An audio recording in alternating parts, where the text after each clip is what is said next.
सबसे पहले शुरुआत करते हैं यति नरसिंहानंद जी महाराज जी से। महाराज जी, जो आज का मुद्दा है, क्या नथुराम गोडसे देशभक्त थे, इसी से हम शुरुआत करते हैं और पहले हिस्से पर पहले बात करते हैं। देखिए सुरेश जी, मैं एक बात बहुत जिम्मेदारी से कहना चाहता हूं, यदि नाथुराम गोडसे देशभक्त नहीं थे तो आज तक सृष्टि की जब से शुरुआत हुई है तब से आज तक कोई भी सनातन धर्म का व्यक्ति देशभक्त नहीं हुआ। जो लोग नाथुराम गोडसे की देशभक्ति पर प्रश्न चिन्ह लगाते हैं, उन्हें सबसे पहले यह देखना चाहिए कि क्या वास्तव में वे इस योग्य हैं कि वो इतने बड़े महात्मा पर। मैं नाथुराम गोडसे जी को देशभक्त नहीं मानता, मैं तो उन्हें ऋषि मानता हूं। ऐसा ऋषि जिसने दधीची की तरह अपनी अस्थियां देश के लिए दान कर दी, अपने राष्ट्र के लिए, अपनी कौम के लिए दान कर दी। आज भी नाथुराम गोडसे जी की अस्थियां अंबाला की उस जेल में रखी हुई हैं जहां उन्हें फांसी दी गई थी, इस वसीयत के साथ कि जिस दिन पराक्रमी भारत के सैनिक सिंधु नदी को दोबारा से भारत में मिला दें, अर्थात भारत को फिर से अखंड बना दें, उस दिन उनकी अस्थियों को सिंधु नदी में प्रवाहित कर दिया जाए। व्यक्ति जो अखंड भारत चाहता है, व्यक्ति जो भारत के बंटवारे के खिलाफ है, आप यदि उसे, जो भी व्यक्ति उसे देशभक्त नहीं मानता, मैं ऐसे व्यक्ति को देशभक्त नहीं मानता। एक चीज अच्छी या बुरी, वो किस चीज के परिप्रेक्ष्य में बोली जा रही है, पहले उसे समझना जरूरी है। गांधी वध के सिवा नाथुराम गोडसे जी के चरित्र पर एक भी दाग, मैं गांधी वध को दाग नहीं मानता, मैं तो गांधी वध को उनके चरित्र पर चमकता हुआ सूर्य मानता हूं, जो उनके माथे पर लगा हुआ सूर्य है। क्योंकि इसका मैं कारण बताऊंगा आपको। मैं गांधी का विश्लेषण चाहता हूं, नाथुराम का विश्लेषण करने के लिए आज कांग्रेसी बड़ा बड़ा मुंह फाड़ रहे हैं और उनके समर्थन में बहुत सारे आज धर्मनिरपेक्ष कह रहे हैं कि जी नहीं, हम प्रज्ञा से सहमत नहीं है। लेकिन मैं आपके सामने गांधी का विश्लेषण करना चाहता हूं। पहले नाथुराम गोडसे की जो अंतिम अभिलाषा है, जिसमें उन्होंने कहा है कि मेरी अस्थियां, देखिए हमारी धर्म को, संस्कृति को समझिए, जब तक किसी व्यक्ति की अस्थियां प्रवाहित नहीं होती नदियों के पवित्र जल में, उसे मोक्ष नहीं मिलता। एक आत्मा आज भी मोक्ष के इंतजार में है कि किसी दिन भारतवासियों का शौर्य, उनका पौरुष, उनका पराक्रम जागेगा और वो भारत को फिर से अखंड बनाएंगे। यदि कोई व्यक्ति ऐसी परिकल्पना करता है तो आज के चाटुकार नेता, आज के वो नेता जो पाकिस्तान को गाली भी इसलिए नहीं देते कि कहीं भारत के मुस्लिम उन्हें वोट न दे, तो ऐसे लोग नाथुराम गोडसे को गद्दार और देशद्रोही बताएंगे ही, क्योंकि जहर को कभी भी अमृत अच्छा नहीं लग सकता। जो बुरे लोग हैं वो अच्छे लोगों का चरित्र हनन करके अपनी अच्छाई सिद्ध करना चाहते हैं। ठीक है, देखिए सुरेश जी, मैं एक बहुत स्पष्ट बात कहना चाहता हूं। अभी जैसे कुछ लोग चर्चा कर रहे थे कमल हसन के एक बयान की, कि कमल हसन ने उन्हें पहला हिंदू आतंकवादी कहा। तो देखिए, एक विभाजन है जिसे हमें समझना चाहिए और इससे आपको गांधीवध की पूरी पृष्ठभूमि का पता चलेगा। इस देश में ये पूरा एक राष्ट्र नहीं है, यहाँ दो अलग अलग मानसिकताएं हैं। एक यहाँ की सनातन मानसिकता है, एक सनातन विरोधियों की मानसिकता है। सनातन मानसिकता वो है जो यहाँ राम को अपना मानती है, कृष्ण को अपना मानती है, परशुराम जी को अपना मानती है, बजरंगबली हनुमान को अपना मानती है, चाणक्य को अपना मानती है, जो पृथ्वीराज चौहान को अपना मानती है, जो महाराणा प्रताप को अपना मानती है, जो वीर शिवाजी को अपना मानती है, जो गुरु गोविंद सिंह को अपना मानती है, और इस तरह सावरकर को अपना मानती है, नाथुराम गोडसे को अपना मानती है। इसके विपरीत एक विचारधारा है जो इन सबको खलनायक मानती है, इन सबको आतंकवादी मानती है। उसमें लोग भगत सिंह को भी आतंकवादी मानते थे, चंद्रशेखर आजाद को भी आतंकवादी मानते थे। आज ऐसे हजारों डॉक्यूमेंट हैं जिन्होंने सिद्ध कर दिया कि चंद्रशेखर आजाद की हत्या नहीं होती यदि नेहरू ने वो हत्या ना करवाई होती। सही है। गांधी जी, भगत सिंह फांसी नहीं चढ़ते यदि गांधी जी ने भगत सिंह को फांसी पर चढ़वाया नहीं होता। सबसे पहले हमें गांधी का विश्लेषण करना पड़ेगा। गांधी वध के विश्लेषण के लिए गांधी कोई महात्मा नहीं था, महात्मा प्रोजेक्ट किया गया। जिस तरह से भारत में लाखों सूफियों को प्रोजेक्ट किया मुसलमान शासकों ने, उन्हें हिंदू महात्माओं जैसा भेष बनाकर कालनेमियों को प्रोजेक्ट किया, इसी तरह से, बिल्कुल इसी तरह से एक कट्टर हिंदू विरोधी मानसिकता के व्यक्ति को, जो केवल और केवल हिंदुओं का विनाश चाहता था, मुस्लिम राष्ट्र इस देश को बनाना चाहता था, उसको एक संत प्रोजेक्ट किया गया एक खुले एजेंडे के तहत। गांधी के पूरे जीवन का विश्लेषण करिए। चलिए, मैं पूरे जीवन का विश्लेषण नहीं करूंगा, वो बहुत लंबा हो जाएगा, लेकिन बंटवारे पर आप आइए। भारत की पूरी जनता गांधी को एक महात्मा उसी तरह से मान चुकी थी जैसे यहां सूफियों को संत माना गया था। बिल्कुल सेम वही इतिहास दोहराया गया। गांधी पर विश्वास था पूरी जनता को कि ये महात्मा है और ये बिल्कुल, सत्यवादी क्योंकि है। उन्होंने कहा था कि पाकिस्तान या भारत का विभाजन मैं होने नहीं दूंगा और मेरी लाश पर होगा, मैं मरूंगा लेकिन देश का टुकड़ा नहीं होने दूंगा। इस कारण जो पाकिस्तान में रहने वाले हिंदू थे वो डिपेंड रहे। उनको लगा कि ये गांधी इतना पावरफुल है और जिसके बिना खड़ग बिना ढाल की स्तुति की जाती है वो इस देश का विभाजन नहीं होने देगा, इसलिए करोड़ों लोग वहां रहे। और इसी कारण क्योंकि उनको लगा कि विभाजन होगा नहीं, विभाजन हो गया, उसके बाद उनकी लाशें हिंदुस्तान में आई। कितने महीनों तक वहां से आने वाली ट्रेनें भरी होती थी। जो लोग आज गांधी हत्या का विश्लेषण करते हैं 2019 में आज का देखकर करते हैं। सोचिए जिस दिन गांधी हत्या हुई थी उसके पहले का माहौल क्या था। भारत का विभाजन हो चुका था, हिंदुस्तान का धर्म के आधार पर हुआ विभाजन, मुसलमानों को पाकिस्तान, हिंदुओं को हिंदुस्तान कहा गया। उसके बावजूद गांधी के आग्रह पर हिंदुस्तान में मुसलमानों को रखा गया था। ना केवल रखा गया था बल्कि श्रद्धानंद जैसे महापुरुष के हत्यारों को भी अपने बगल में बिठाया जाता था। यहां पर महिलाओं के बलात्कार होते थे, उनके स्तन काटकर चौराहे पर फेंके जाते थे, हिंदू नेताओं की गर्दनें काटकर चौराहे पर बांधी जाती थी। देश का विभाजन तो हुआ ही, उसके बाद 55 करोड़ रुपए, आज के लोगों को बहुत कम लगेगा लेकिन तब गांधी हत्या के समय के 55 करोड़ रुपए को जब आज मैं 2019 में कन्वर्ट करूंगा तो 5,500 करोड़ रुपए से ज्यादा रुपए देने की बात गांधी ने रखी थी। मैं यहां पर बैठे हुए किसी भी व्यक्ति को या गोडसे का विरोध करने वाले व्यक्ति को पूछता हूं, थोड़ी देर के लिए गोडसे गांधी छोड़ दीजिए, आज अगर कोई हिंदुस्तान की शक्ति व्यक्ति पाकिस्तान को 5,500 करोड़ रुपए देने की बात करेगी तो विरोध करेंगे कि नहीं? करेंगे। तो आज के 5,500 करोड़ रुपए का अगर विरोध हो सकता है तो तब के 55 करोड़ का विरोध वाजिब था। और इस सर्कमस्टेंसेस में उन्होंने जो हत्या की। दूसरा, मुझे ऐसा लगता है ये तमाम लोग जो कहते हैं कि गुंडा था, ये था, मूलतः स्वतः नथुराम गोडसे का कोई भी क्रिमिनल रिकॉर्ड नहीं था। उन्होंने जो हत्या की इसमें उनका व्यक्तिगत कोई एजेंडा नहीं था। गांधी जी उनके कोई पड़ोसी नहीं थे, ना उनका खेत बगल में था, ना घर बगल में था। हत्या करने से उनका कोई फायदा नहीं था, उन्होंने सुपारी नहीं ली हुई थी, बल्कि गांधी हत्या करने जाते समय जो 2 महिलाएं गांधी के बगल में चलती थी उनको दूर करके उन्होंने गोली चलाई थी। मैं तो आगे जाके ये कहता हूं, बाद में आपके पास आता हूं, तब की सरकार के पास क्या इंटेलिजेंस इनपुट नहीं था? क्या खुफिया जानकारी नहीं थी कि गांधी हत्या हो सकती है? उसी के 20 दिन पहले 30 जनवरी को हत्या हुई, 20 जनवरी को मतलब 10 दिन पहले वहां बम स्फोट हुआ था, गांधी को मारने की कोशिश हुई थी। लेकिन तब की सत्ता गांधी को लायबिलिटी, बोझ मान रही थी। उनको लग रहा था कि हम तो कुछ रोक नहीं सकते, कोई आके हत्या कर दे तो अच्छा है, अन्यथा जहां पर 10 दिन पहले बम फूटा था वहां पर एक व्यक्ति बंदूक लेकर जा सकता है, ऐसे कैसे हो सकता है? और उससे भी बड़ा शक इसलिए गहराता है कि गांधी के शरीर पर 4 गोलियां थी और नथुराम के बंदूक में केवल 3 गोलियां थी। इसका मतलब वो चौथी गोली चलाने वाला कौन था यह भी सामने आना जरूरी है। याद की बात सुरेश जी देखिए, आपने बहुत अच्छा विश्लेषण किया, बहुत बहुत आपको हार्दिक धन्यवाद देता हूं। लेकिन गांधी के विश्लेषण में कुछ चीजें आपको जोड़ना चाहता हूं। गांधी उस समय भारत में हिंदुओं के विरोध का और सबसे बड़ा एक हथियार बन गया था। गांधी की अहिंसा, वो अंग्रेजों को अहिंसा पर मजबूर नहीं करता था, वो मुसलमानों को अहिंसा पर मजबूर नहीं करता था, केवल वो अत्याचार के खिलाफ जो हिंदू लड़ने की तैयारी करता था वो उसे एक छुपे हुए एजेंडे के तहत अहिंसा पर मजबूर किया करता था। देखिए, हम नाथुराम गॉडसे को और वीर सावरकर को अलग करके नहीं देख सकते। अगर वीर सावरकर भारत में नहीं हुए होते तो आज भारत में जिस तरह से फौज में गांधी के आह्वान के बाद हिंदुस्तान के हिंदू सैनिकों ने जाना बंद कर दिया था, अगर सावरकर ने गांव-गांव में जाकर सैनिकों की भर्ती नहीं करवाई होती तो जब देश विभाजन के बाद अंग्रेज इस देश को छोड़कर गए थे तो सारी फौज मुसलमान होती और उस समय ये देश में हमें एक भी टुकड़ा नहीं मिला होता। और सबसे बड़ी बात देखिए, कितना बड़ा अन्याय, कितना बड़ा अत्याचार हिंदुओं के साथ हुआ। जब हिंदू पंजाब से और बंगाल से अपनी संपत्ति को छोड़कर यहां आए तो यहाँ के जो मुसलमान गए थे उनकी संपत्ति पर उनका नेचुरल अधिकार था प्राकृतिक रूप से, क्योंकि ये तय था कि जो हिंदू यहाँ आएंगे उन्हें मुसलमानों की संपत्ति मिलेगी और जो मुसलमान यहां से जाएंगे तो वो उन हिंदुओं की संपत्ति पर रहेंगे।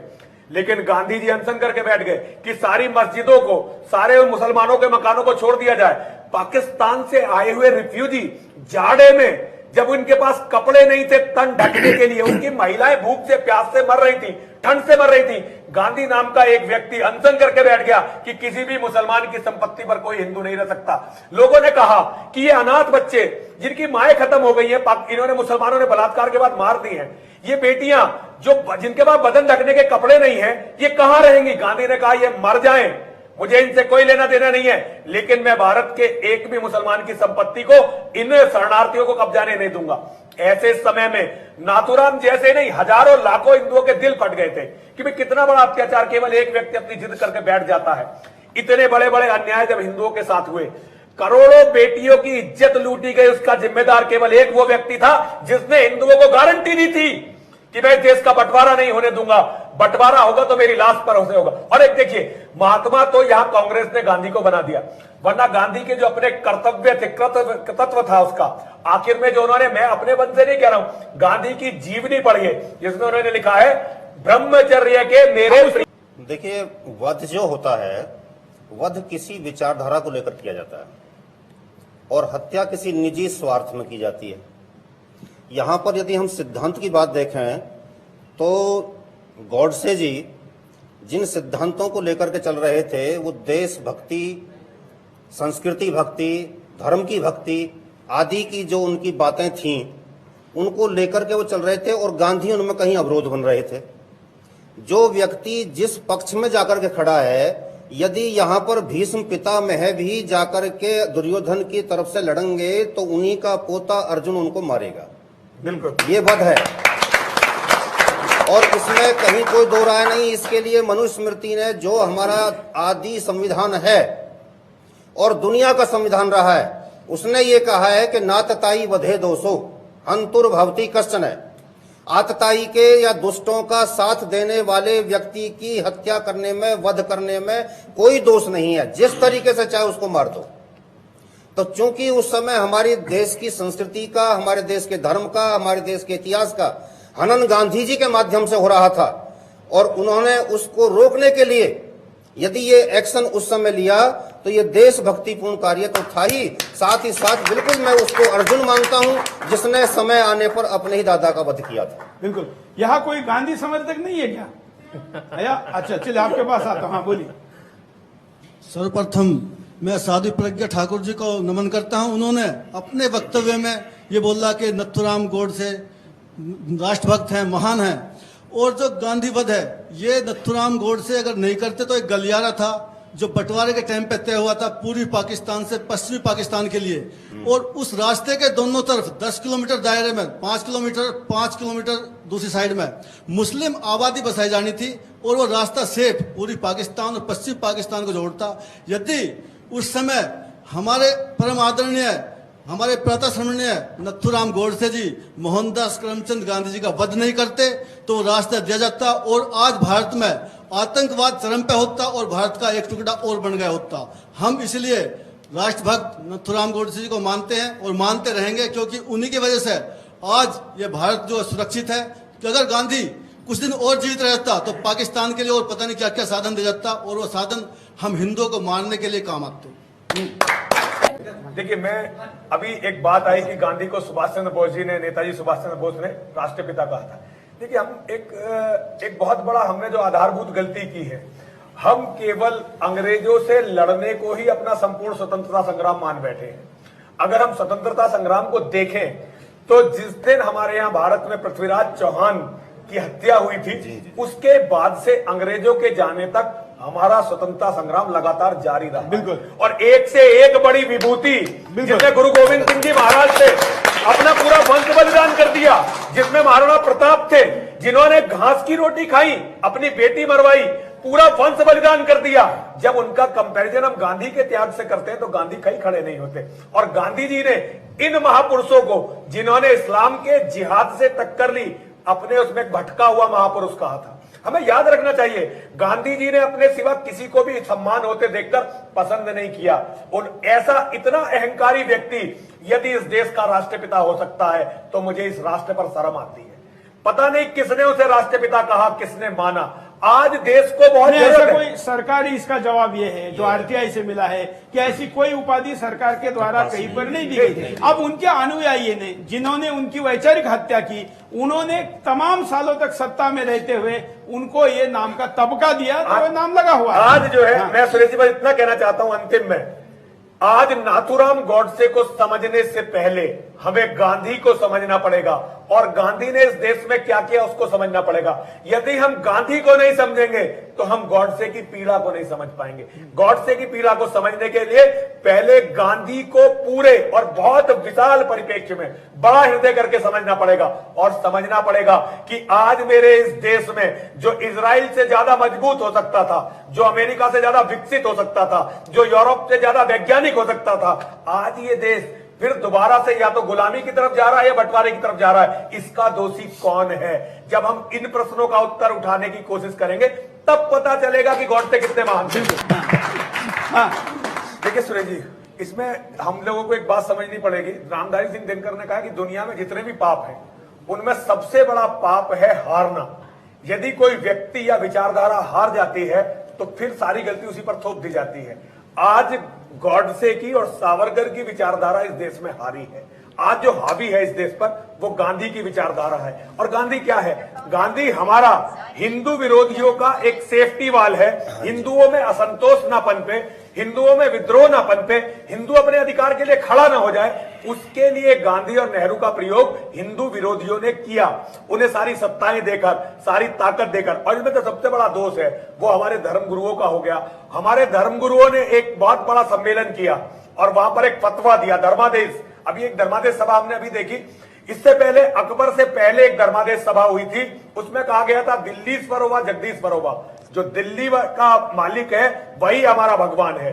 धर्माचार्यों ने इस स्तर की गद्दारी की, उसके कारण हमारी हिंदुत्व की विचारधारा, सावरकर की विचारधारा, गॉडसे की, आज कितनी बड़ी मजबूरी देखिए। जो लोग सावरकर को अपना हीरो मानते हैं, यदि वो भारत के प्रधानमंत्री बन जाएं तो प्रधानमंत्री बनने के बाद वो गांधी को मानने लगते हैं। और इससे बड़ा कोई उलटबीसी नहीं हो सकती, क्योंकि गांधी को मानने वाला सावरकर को नहीं मान सकता और सावरकर को अपना हीरो मानने वाला गांधी को नहीं मान सकता। लेकिन राजनीति की मजबूरी है। आज भारत का जो भी प्रधानमंत्री या जो भी यहाँ पे सत्ताधीश होगा वो गांधी को मानेगा, नोटों में गांधी को ही छपवाएगा, वो नोटों में सावरकर को नहीं छपवा सकता। इसका कारण हिंदुत्व की विचारधारा आज हारी हुई विचारधारा है। जब तक हम इस विचारधारा को जीता नहीं देते तब तक हमारे हीरो समाज में विलेन के रूप में प्रस्तुत करे जाते रहेंगे। क्योंकि ड्रामेबाज उधर है, शाहरुख खान उधर है, सलमान खान उधर है, नसीरुद्दीन शाह उधर है, जावेद अख्तर उधर है, कमल हासन उधर है और सरकार इधर है। और सरकार इधर है। सरकार तो इस समय नहीं सुनिए, लेकिन चीज किसकी हो रही है? ऐसा है, हम बीच में हम राजनीति पर इसलिए बात नहीं करना चाहते। सुरेश जी मुझे बोलना इसलिए पड़ेगा। रावल जी, मैं इसलिए मोदी जी का विषय आपको बता रहा हूं कि मोदी जी का दोष नहीं है।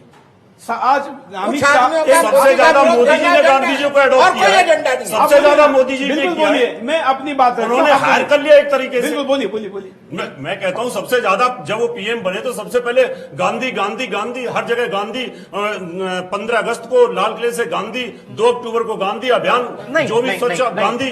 तो यानी कैसा नहीं है, आप रिकॉर्ड उठा करके देख लीजिए, सारा जगह गांधी गांधी। और यहाँ ये कहा गया और लोगों ने ये चीज आई कि मोदी जी क्यों उठा रहे गांधी जी को, जब वो कांग्रेस के गांधी जी है तो नहीं लेना चाहिए। भाजपा के नेता है उनको पूछ लेकिन एक चीज मैं बता देता हूं, मैं कोई गांधी जी का सपोर्टर नहीं, लेकिन इंटरनेशनल व्यक्ति थे, पढ़े लिखे थे बहुत ज्यादा, वहां से प्रैक्टिस हो के आए थे और उन्होंने देश के लिए और देश की स्वतंत्रता के लिए काम करने नहीं किया। उन्होंने बहुत बड़ा नेतृत्व किया और देश की आजादी के लिए काम किया। लेकिन गॉडसे के लिए मैं बुरा नहीं कर सकता, कारण यह है कि उस समय भाई साहब, गांधी जी का जो बोलने दीजिए, 30 साल का जो काम था उसको आप डिनाई नहीं कर सकते। भाई साहब एक बताओ ना, उन्होंने एक बात ये है। बहुत बड़े आंदोलन क्या काम किया बताओ, क्या किए, काम बहुत किया? बड़े आंदोलन किए और उन आंदोलनों को उस समय वो बच्चे थे। लेकिन मैं चाहता हूं कि जो जब इतना बड़ा नाम हो जाता है और आदमी में अकड़ आ जाए या घमंड आ जाए तो उसमें कहीं ना कहीं गॉडसे को आना ही था। इसलिए गांधी जी को आप इग्नोर नहीं कर सकते। नहीं, ये वो वाला हिस्सा भी कह रहे हैं कि जो उनकी कुछ अच्छाइयाँ थी उसको स्वीकार करना चाहिए, ये वर्जन है। बिल्कुल। ये दूसरा एक वर्जन एक आदमी मेरा कहना ये है, एक बहुत बड़ा आदमी यदि अच्छाई है या नहीं है इसका प्रमाण ये यार मैं नहीं दे सकता। उस अच्छाई पे बात होनी चाहिए और उस अच्छाई पे गांधी का जो जीवन है जब शुरू से लेकर आखिर तक, फर्स्ट वर्ल्ड वॉर में उसने क्या कहा, अंग्रेज वायसराय हमारा राजा है, इसका अभिनंदन होना चाहिए। क्या ये शब्द भूल जाएंगे? सावरकर ने जेल में लंदन में रहते 1857 का युद्ध लिखा और ये अंग्रेजों के प्रति वफादार। विचारधाराएं दो होती है, एक उदारवादी विचारधारा होती है और एक सुभाष चंद्र बोस की विचारधारा भी होती है। उदारवादी विचारधारा को आप कैंसिल नहीं कर सकते, आज भी है, आज भी विचारधारा है। अटल जी की विचारधारा में और मोदी जी की विचारधारा में फर्क है। दोनों एक ही पार्टी के और दोनों ही संघ के हैं और संघ में भी दो विचारधाराएं, हर जगह दो विचारधाराएं होती हैं, आप उसको डिनाई नहीं कर सकते। और ये गांधी अंग्रेजों की वफादारी की कसम खा। बात आपको बताना चाहता हूं, भारत में सबसे बड़े गांधीवादियों में नाम है रामधारी सिंह दिनकर का। और रामधारी सिंह दिनकर ने जब परशुराम की प्रतीक्षा लिखी थी, जब एनालिसिस व्यक्ति करता है, गांधी की कृपा से वो इतने बड़े नेता बने, वाइस चांसलर बने, सांसद बने। उन्होंने लिखा, तलवार गलाकर जो तकली करते हैं, शेरों को सिखाते हैं धर्म अजा का, यह पाप उन्हीं का हमको मार गया है। गीता में जो त्रिपिटक निकाय पढ़ते हैं, किसने पढ़ा त्रिपिटक निकाय? गांधी ने। गीता को नकार दिया, गीता का सहारा लेकर गीता को नकारा। गीता में जो त्रिपिटक निकाय पढ़ते हैं, तलवार गलाकर जो तकली करते हैं, शेरों को सिखलाते हैं धर्म अजा का, यह पाप उन्हीं का हमको मार गया है, भारत अपने घर में हार गया है। सबसे बड़े गांधीवादी ने लिखा है गांधी के बारे में। हम लोग एनालिसिस कर रहे हैं, उतला उतला एनालिसिस। आज भारत को गंभीरता से गांधी को समझने की जरूरत है। जिस दिन गांधी को आप हर हिंदू को समझा दोगे, नाथूराम गॉडसे और सावरकर देवता बनकर सबके पूजा घरों में आ जाएंगे। आज जितना विश्लेषण हुआ है, मैं दावा करता हूं हिंदुस्तान के किसी चैनल पर ऐसा विश्लेषण नहीं हुआ। हाँ, देवता कार्य सिद्धर्थम सभास्तंभ समुद्भवन श्री नरसिंह महावीर नमामि।